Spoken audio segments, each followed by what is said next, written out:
We're going to think about some of the behaviours that somebody exerting this level of abuse will demonstrate. Year 11 students at Thomas Keeble School, many in relationships themselves, are hearing what happens when relationships can go tragically wrong. Being expected to do things that we're uncomfortable with or make us feel degraded in some way. Hollie's murder by her controlling former partner is the story at the centre of this training about coercive and controlling behaviour. It's not always easy, it's a tough subject, and we have to deliver that in a really sensitive way. And always Hollie is you know, at the forefront of what we do. So it's not an easy role, but it's a privilege to do it in her name, and it's a privilege to be able to then try and help young people to navigate sometimes those risks that they're going to face. Sometimes people question why. Why would someone stay in a relationship that is so damaging to them? It's important to have good communication within your relationships, like friends or like personal ones, and that have your own boundaries and be sure of those, because if you're not, then you can be pushed around easily. You need to remember that even if you are in a relationship with someone, you're still your own person and you still matter a lot. To be mindful of other people around you, like noticing little patterns and details within their relationships or within your own. You always have to be careful who you trust, and you also have to be careful how you are in the relationship.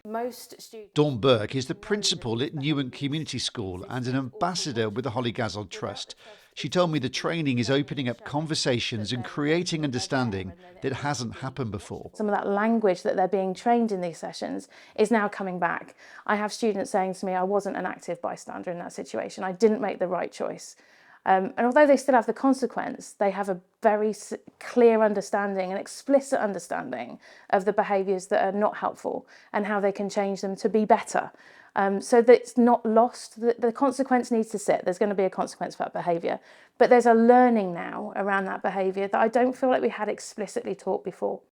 Recently, the Hollie Guard smartphone app helped to convict an abusive partner after footage of his attack was captured on the phone. It's just one success, says Hollie's dad, of many that the charity and its workshops have had. We've had enormous feedback about how it's helped them, how it's saved my life, how it allows me now to go out feeling safe. We've recently piloted a programme called Rethinking Masculinity, which is for groups of young men, because it's hard for young men out there these days in terms of the pressures that are on them, and we just need to rebalance and reshape, you know, the way they see themselves, but also their role in society. In memory of Hollie, the Trust is changing lives for the better, promoting an understanding of safe, healthy and loving relationships. Steve Knibbs, BBC Points West, Eastcombe.